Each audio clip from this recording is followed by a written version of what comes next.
هذه الحلقة برعاية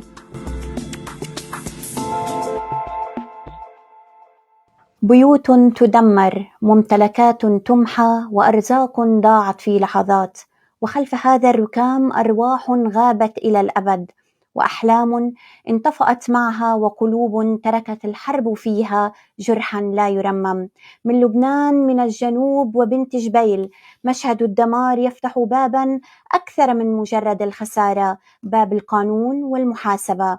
عندما تدمر ممتلكات المدنيين، ماذا تقول اتفاقيات جنيف والقانون الدولي الإنساني؟ ومتى يصبح تدمير البيوت والممتلكات انتهاكا جسيما أو جريمة حرب؟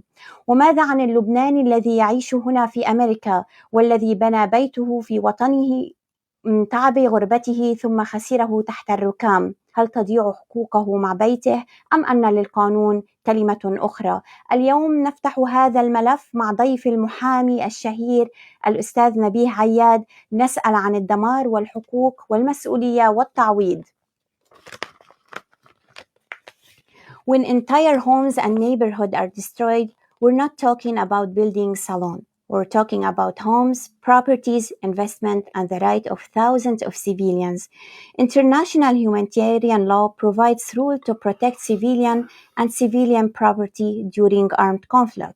So, where is the legal line between a lawful military operation and unlawful attack on a civilian property? And when widespread destruction occurs, when does it raise the question of serious violation or even a war crime? Today, we want to understand what international law says about destruction, civilian property, responsibility, and compensation. To discuss today's topic, I'm blessed to welcome my guest, attorney Nabih Ayad. Welcome. Thank you. I'm glad to be here. How does humanitarian law protect civilian homes and property during armed conflict? Well, in short answer, there's not a lot on it in this country, in this precedence. But, my organization that I founded, ACRL, the Arab American Civil Rights League, we're not oblivious to, this is not a new rodeo for us. We've had many firsts, whether it be, striking down the Muslim ban, Donald Trump's first 1.0 from the White House, allowing hundreds of thousands of green card holders to return to the United States. Mm-hmm. We got that done. Whether taking on the banking industry, where they were closing Arab and Chaldean accounts, we got that done and resolved. Whether it be the first case of its country where individuals are being charged criminally for playing football, that we had all these successes, as well as others that we do. But the fact is, under these set of circumstances, we put a complaint together, and there's a number of actions that we put forth. There's 12 actions that we put in the federal lawsuit. Yes. And the first one is under the Leahy Act. The Leahy Act is a law that's signed by U.S. Congress, mm-hmm. U.S. Senate, and the President of the United States. Yes. And it basically says that the United States cannot provide military service or any kind of service mm-hmm. to a country or a battalion that they know is committing gross human rights violations, have credible information that they're committing gross human rights violations. Yes. It doesn't even say that it is actually concluded that they've committed gross human, mm-hmm. but just that they have credible information. Mm. If you're equipped with that information, the law says you cannot give them any more weapons and stuff until they assure you, the United States, that yes. you will not commit gross human rights violations. You took certain actions to protect and make sure that your weapons, your military is not committing gross human rights mm-hmm. violations. Now, just to inform you, this has been applied around the world thousands of times, around every major country, many countries around the world. The United States have addressed that and upheld the law. But when it comes to the state of Israel, yes, zero. Nothing. They have not done one action that they have not done. They have not taken any action to prevent this from happening. That said, then we also, again, first of its kind in the country, went after the manufacturing companies, Boeing, Lockheed Martin, and Caterpillar. Now, there are many, but these are the three huge culprits that we feel that are mm-hmm. in on this and the devastation that's going on in Gaza and in South Lebanon and others, but especially in South Lebanon, where The law says that if you have a product, and this is again first of its kind in this country that has never been litigated, and but all laws have to start somewhere.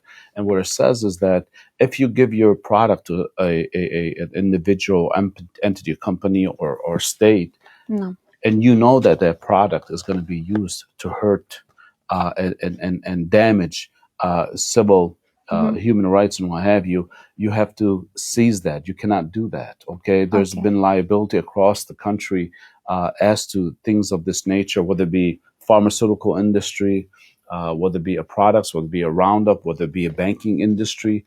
If you give your product and they're using it in the wrong fashion, they cannot do that. Okay, this leads me to another question. What are the main rules that must be followed during any attack? We're not trying to interfere with international affairs. That's not our duty here. That's not what we do. But what we're saying, and a lot of these things, if you look at the complaints, 85 pages long, what we're saying is that even during a ceasefire, the IDF and the Air Force and the battalions and from Israel came into South Lebanon and still blew up designated homes. Some of them, there was no one even in the house. You can't say I'm going after somebody or I have to hit this person because they're sending rocket launchers from the home and what have you. There was none of that. And so a lot of these homes, again, you're talking about, you have to look at it in the context. South Lebanon has huge amounts, 20 to 40,000 United States citizens that have homes there.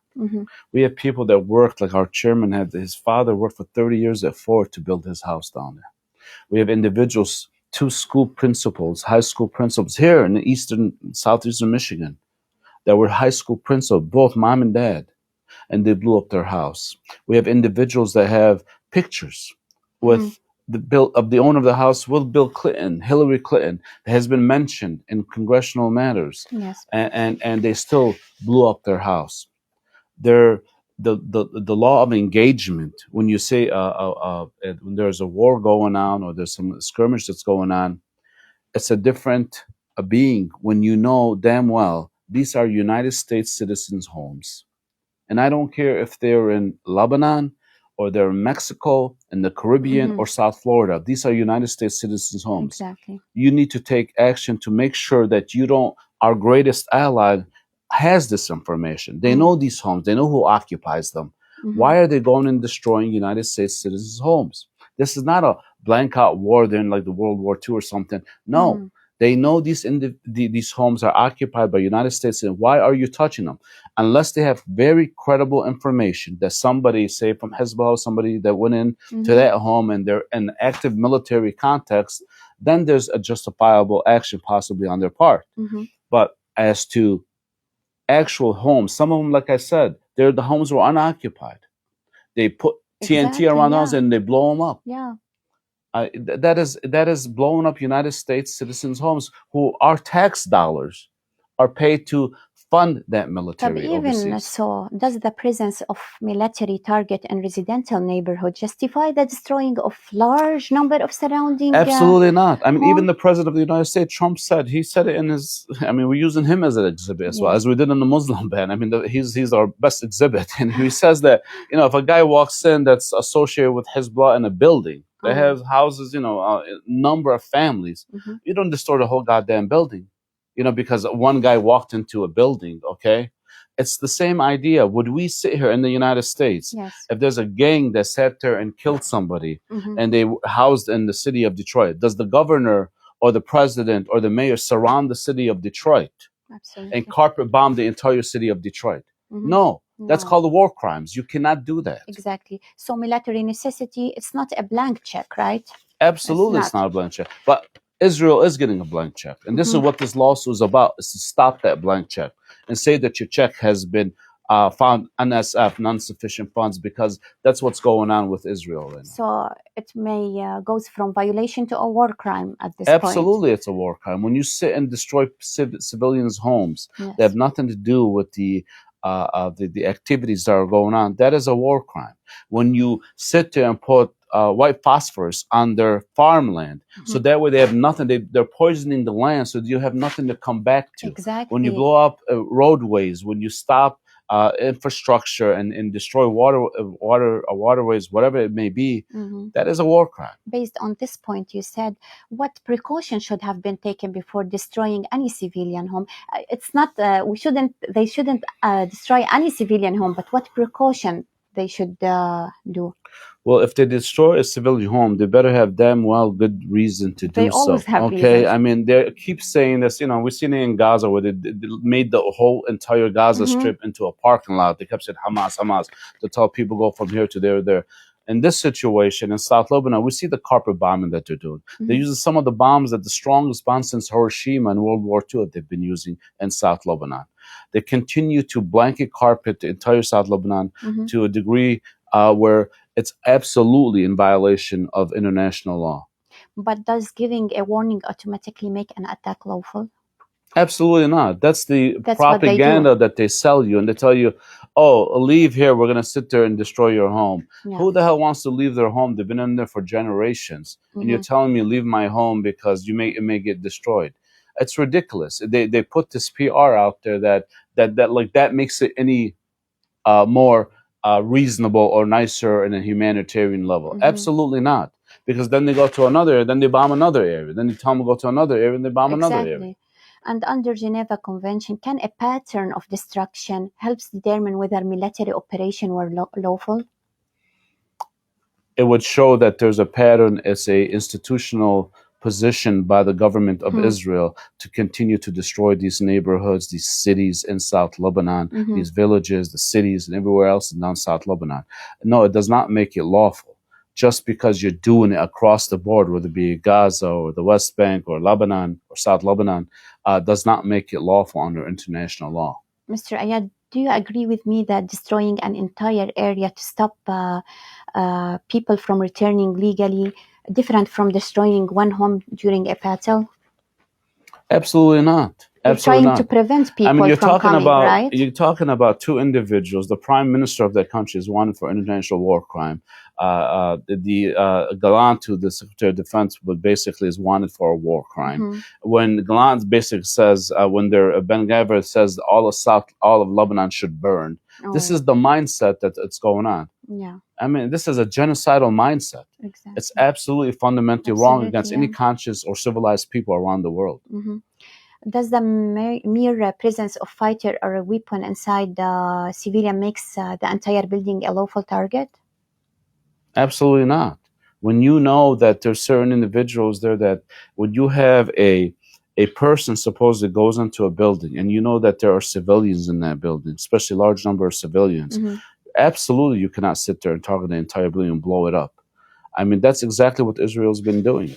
The fact of the matter is that there are ways, there's operations, there's special ops, there's ways about going in and getting the bad guys, or whoever they call the bad guys over there. I know in our community we call them the resistance, but in essence, if they want to go after Hezbollah, let them go after the individuals. Don't blow up the entire neighborhoods or communities or cities based on that context. And what we're seeing is not just really that they're going. If you look at their intentions when they're poisoning the farmland, when they're demolishing homes left and right, and some of the extents to a certain levels of cemeteries, they're trying to clean out the area again to extend their empire and besiege that lower southern part of Lebanon. Yes. Now it's time for true or false question. Living outside Lebanon does not automatically mean that a property owner loses their legal right to their property or their ability to seek compensation. True or false? Again, we feel that that's a false because I'm sorry, that's true. Again, it has not been challenged in this country as to that now, and this is one of the first of its kind in the country to do that. And again, if you look at our lawsuit, we're limited very closely only to United States citizens and green card holders. Again, the Secretary of State, our government is supposed to protect the United States and their interests and their property and what have you. And the fact that we are sending tax dollars over to a country that's destroying United States citizens' homes, that's why we feel we have a basis to stand on. I've been doing this law for 27 years. I have huge cases, international cases, high-profile cases. We've never brought a frivolous claim. we feel strongly that we have a basis on this. We may have to make new law, and we're not strange to that. We can make new law. I've won on the no-fly list, terrorism list. We've won on the banking industry. We've won on the Donald Trump's Muslim ban.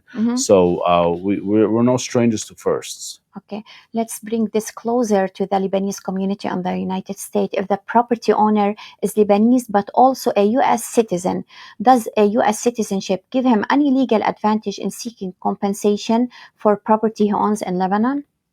Well, absolutely. We couldn't go after, just general war in Gaza and Ukraine and everything else. We're talking about specifically just United States citizen and green card holders. We feel that they have a right to go after these individuals. And the green card, you said? Yes, and green card. Yes, so the legal position change if the property owner and the USA citizen rather than a Lebanese citizen without a US Oh, absolutely. citizen? Yeah, this class, I'm although I feel a lot of empathy as to the individual Lebanese that are going through this, but in all essence, if they don't have United States citizens, this lawsuit is not about so them. sad. We have to, and that's something that they can maybe, if they ever take it up with the Hague Convention or some other United Nations as to civil rights, as to that portion. But the fact of the matter is this lawsuit is limited to United States citizens, green card holders. After April 1st of 2024, we're limiting the dates as well.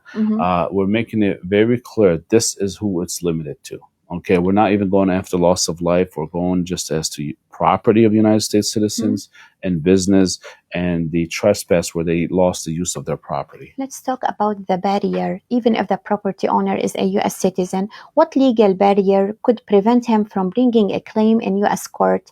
Is it the main issue jurisdiction, sovereign immunity, or what? We're going to find out very soon because it's first of its kind in the country. And I'm sure they're going to raise a whole bunch of issues. They're going to raise, foreign affairs, that we can't interfere with foreign affairs. They're going to raise, immunity, governmental immunity, and things of that nature.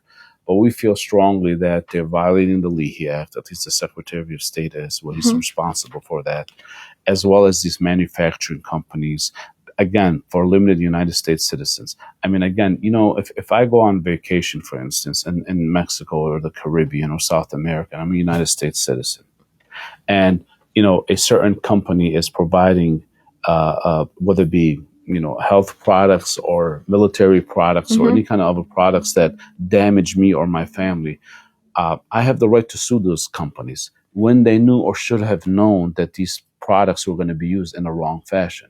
Now, let me give you an example. Yes, please. These companies, if you look at our complaint, we're extensively put a huge fact pattern in there. And what we say is that some of the board resolutions, we're saying stop investing, stop giving weapons, say, for instance, to Israel because they're using it in the wrong fashion, to violate gross human rights violations around the world.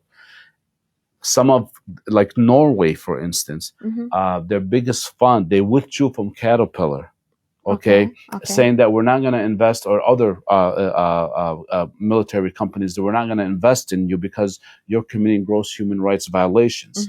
So they all had knowledge of this, and all the experts around the world, would be Amnesty International, United Nations Civil Rights Division, the survivors of the Holocaust were all saying Israel is committing gross human rights violations, and Gaza was genocide.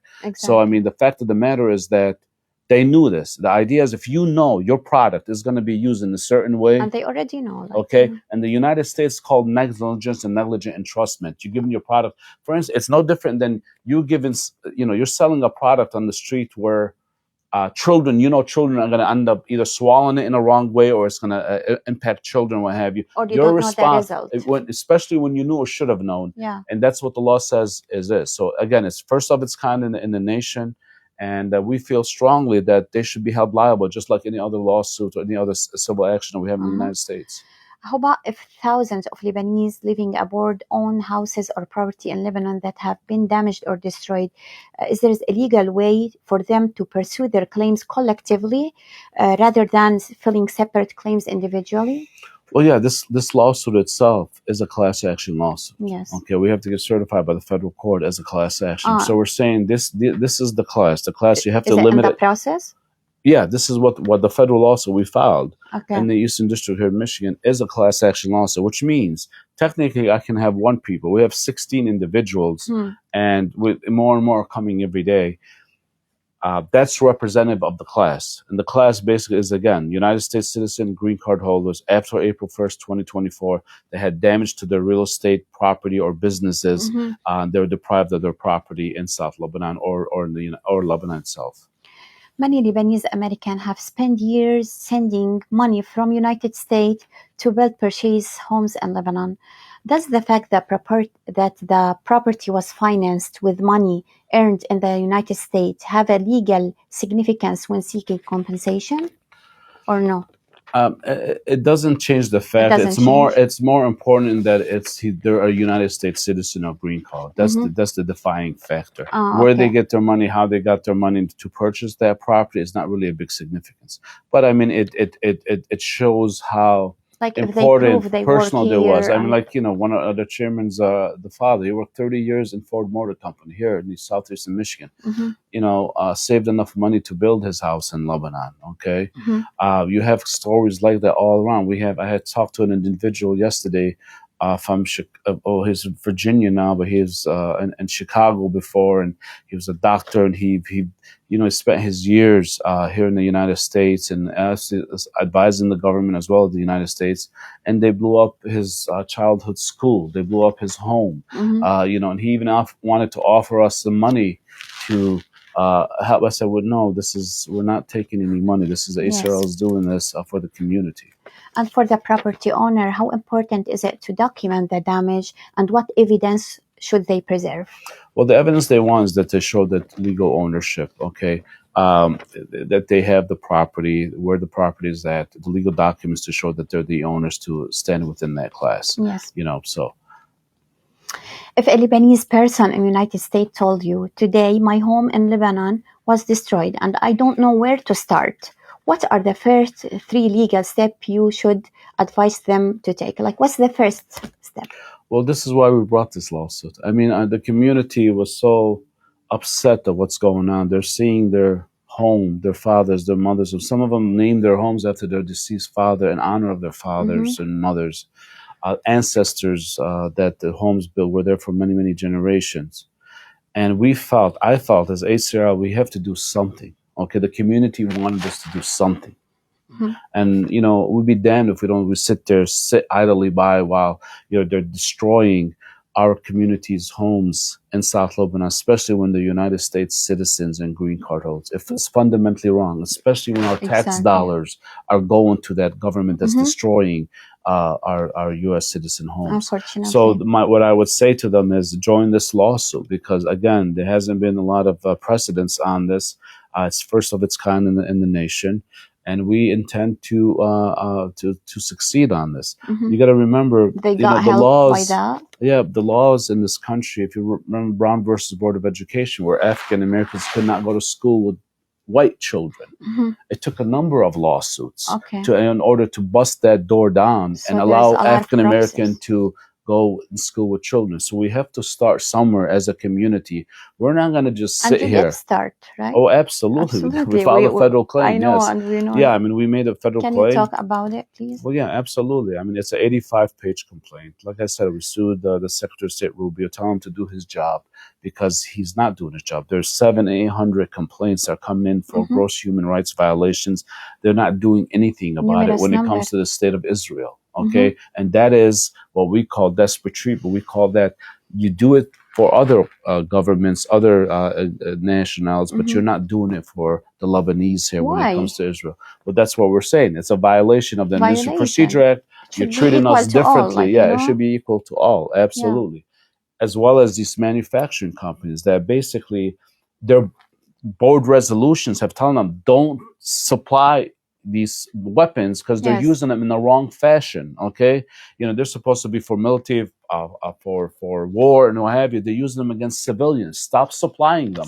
But they don't care, because they're getting beautiful billions of dollars of contract from the United States government as well as the state of Israel, and they're putting profits before people. And that's fundamentally wrong, especially when we have laws on this in this country that says you cannot do that. Who should they contact if they lose their land or their homes? Well, again, we have the ACRL, the Arab American Civil Rights League, and they can contact us to add them to the lawsuit.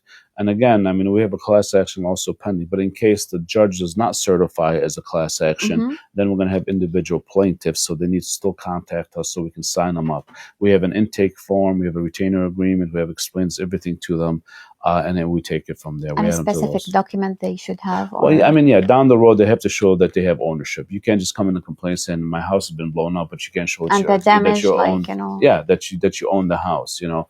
And obviously, you know, some people have 3 homes. Some people have a home that's less valuable. The owner by himself or any of his family can do that? It's whoever is responsible for legally holds the title to the property. So this is the way they seek compensation? That's what we're going for, yes. Okay, but the question is, who pays for the destroyed home if this happens? Well, we're two. One, we're saying that the government, the United States government, under the Lee Act, they violated the law. She should pay us for monetary damages because you violated, didn't do your job. Yeah, that's one. Two, the monetary damage, especially for those manufacturing companies that knew that they were going to, their bulldozers were going to use to destroy people's homes, innocent United States citizen homes and green card holders. When they knew that their missiles are going to be used to destroy United States citizens' homes that have basically no basis for them striking these homes. They have this credible information from around the world telling them that this agency, this government, Israel, is taking certain actions to destroy United States citizens' homes. You should pause and say, Israel, I can sell you these weapons. Okay. But you got to guarantee me. That's basically what the Leahy Act says. You got to guarantee me you're not going to sit there and commit gross human rights violations. They don't care. And they don't care, but we want to make them care. Okay, and the way you make them care is monetary damages. طيب, if the claim cannot be brought against the foreign state itself, could there be other legal avenues against individual or other entities depending on the facts? Well, that's what we did. We brought it against the corporations as well as the government. Now, is it possible to bring an action against the state of Israel? There's some law out there. It's a very gray area that suggests that you possibly can. Some of my attorneys wanted to do that. We said, let's keep it specific. Let's go for the lowest hanging fruit. And that is basically a violation of the Leahy Act, a violation of these manufacturers for negligent entrustment and giving their products when they know they're going to commit gross human rights violations. Let's talk a little bit about FSIA. There is a U.S. law called FSIA. What does this mean to foreign state, and when can exception to FSIA? Well, I mean, there may be certain exceptions, but again, when it comes to the state of Israel, it's never really applied. It's never, Okay, it's really never applied. I mean, the United States never happened before because they control our politics. They control our dignitaries, as I should say, as you can see through AIPAC and other entities. And it's a shame because we always want to put the United States first, so sad, American citizens first before we put another. Even if you look at my flag, it's country first here, and then we have the organization, and that's how the way it should be. But these lobbyists don't look at it first. They look at it Israel first, then after then the United States, which is it's a shame. We have similar legal question in other parts of the world. So let's look at the international example. Like it happened before, like some cases they sue them then other than Israel. Well, there has been cases. There has been cases for. I'll give you one, for instance. A bank has been found liable, for instance, for financing a genocide in Sudan. Okay, they got a $20 million judgment against them. Okay, look at the Madoff situation where Chase Manhattan was made to pay $2 billion for not stopping the fraud. Same idea. This person, whether he's committing fraud or committing genocide or gross human rights violation or blowing United States citizens' homes up, but yet you continue to allow to make profits and money off of it. It's the same concept, same idea. Okay, if you remember the Statler family with OxyContin, you knew your drug was addictive, and you still continue to sell it to the Yes. patients and stuff. It's the same concept as you knew or should have known. And we have clear evidence. And you look at our very long complaint, it gives clear evidence they knew this. They knew exactly, They knew, but they didn't want to stop the because it's billions not of the first dollars time of this contracts. happened. There's a lot of Absolutely. wars happened before. Well, look, that's since why we put it in 2000, 2024, 2026 before, right? Right, but this is why we put a date, because maybe we didn't have a strong case 5 years ago. But now, when you know that the international court is saying this, Amnesty International, the world reporters, the journalists, everybody knows what's going on. This is not a secret, but yet you continue because you want to make these profits. There's a hope, you think? Well, of course, there's hope. I mean, we never bring a case without hope. I think there's more than hope. I think there's a legal standing. And we intend to make the first of its kind. You know, lawsuits have to start somewhere. How about the individuals here in the community? They're cooperating with you. They're talking, asking. No, they're well. One is that they're happy that we're doing something about it. Number one. Number two, yes. I mean, they have hope. It may be not the most a positive hope, but they have hope that we can do something. And now you about collect a lot of numbers of claim, or not yet? Yeah, we have. We have more people calling in every day. Yeah. Do you have a message, important message to the community they're watching now, like about this, or anything you want to add? My message to the community is this: listen, we got to start somewhere. We're not going to sit down. That's not the Arab and South Lebanon way, or in a Lebanese way. We're not going to sit down and just take it from the behind. We're just not going to do that. We're going to stand up. We're going to exercise whatever right we have in this country, and we should. And the Arab Americans are per capita the most wealthiest, the most educated in this country. We don't have to apologize to anybody about that in this country. We are an asset to this country. Do you think that there's any fear or no? From Steve Jobs, is an Arab American, from generals to Senate majority leaders in the United States Congress, to judges, mayors, commissioners, solicitor generals. Exactly. We're an asset to this community. Do you notice any fear about complying with this? Absolutely, there's fear. Yes, a lot of we had started with close to 30 individuals. A lot of people were afraid to put their name on the thing. Then some of them even removed their name and put John Doe or Jane Doe because they're afraid of the repercussions with the state of Israel. You see, I don't blame them. I really don't blame them. With the way they're running rogue in the Middle East, and the Israeli government is hardcore. Ben Gvir and Netanyahu. I don't blame them. But this is your message now, that they have to start. They have to stop, right? Absolutely. This is one of the actions that we're asking for in the federal lawsuit, is that they need to stop selling these weapons and helping this country until they can assure us that they're not committing gross human rights violations. This is, again, we're not trying to interfere with international affairs. We're not stupid or oblivious to this matter. Yes. We're saying that you have to assure. This is the law that I didn't pass, or the Arab community passed. The United States Congress passed. Okay, and the president signed and said, in 1997, you have to. If we're going to sell you weapons, country A, B, and C, or Israel, you have to make sure that our weapons are not being used to commit killings and genocide against civilians. Okay, that's the condition. It doesn't mean you can't still get weapons, but you can't use them in a certain way. You use them to defend yourself. You use them to whatever, to go after the bad guys, whoever you think the bad guys are. But you can't sit there and blow innocent humans' homes. And here's what's funny about it. It doesn't say United States citizens. Here we're saying United States citizens. Not only are you not supposed to use it to commit gross human rights violations against anybody. Yeah, against we're anybody. Saying here you're not only committing against anybody, because we've seen what you did with Gaza. Exactly. We're saying here you're doing it against, even furthermore, against United States citizens who paid your goddamn bill to finance you. Do you have anything you want to add we didn't mention, or talk especially about the laws, or I say you can... we have to remember this is not the Middle East. The United States, this country was built on individualism and liberty and justice for all. We have to keep that concept. Justice is not free. You have to continue to work on it. And what I mean by that is that what makes this country so great is the freedom of speech, your First Amendment, your Bill of Rights, and everything else. You need to exercise them. Don't be afraid to exercise them. Because as history has showed us, it's not the people that are doing the evil. It's the people that are sitting on the sidelines watching. The good this people. This is an important thing. Yeah, because it's the good people that are watching, that are not doing nothing about it. So we need to stand up and do something about it. Maybe because of the fear or other... There's always but fear. They have to start, they have to never give up and try. Absolutely, because guess what? If you continue to let this go on, you're afraid of this now, you better be more afraid.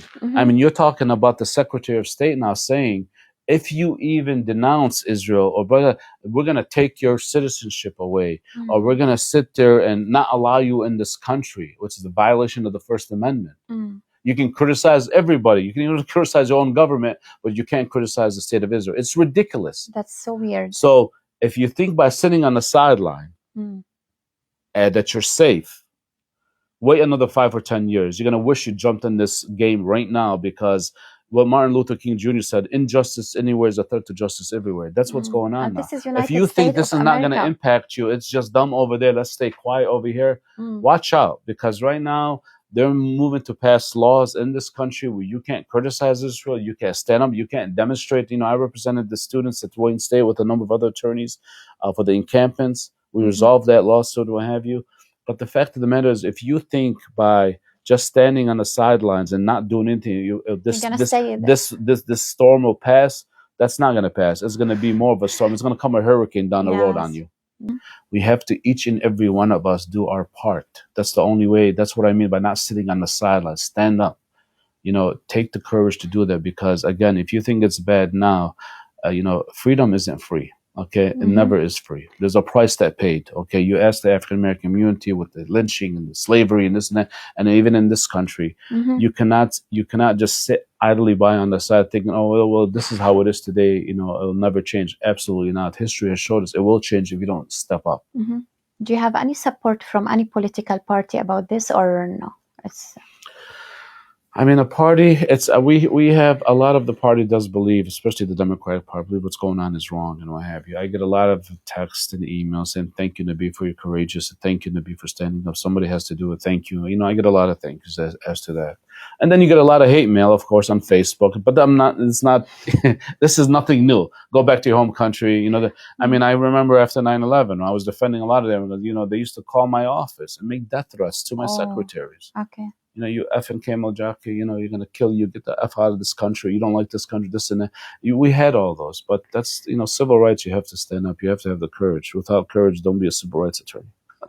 Thank you, Mr. عياد, for coming today. Thank you so for much. This information, legal information. ونتشكرك كمان أكيد على شجاعتك ومواقفك وسعيك لخدمة الجالية. ونتمنى أكيد من كل الأشخاص اللي بالجالية اللي خسروا بيت أو بيوت أو أكثر ما يترددوا بالتواصل مع الجهات المسؤولة عن دعمكم، لأنه هن متواجدين لحتى يرجعوا لكم يرجعوا الحق لأصحابه. شكرا لكم كتير. نتمنى أنه تكتبوا لنا تعليقاتكم، وإذا تعرضتوا لخسارة بالمنازل شو الطرق اللي اتبعتوها، وهل بعد الحلقة رح تسعوا أنه تحصلوا حقكم.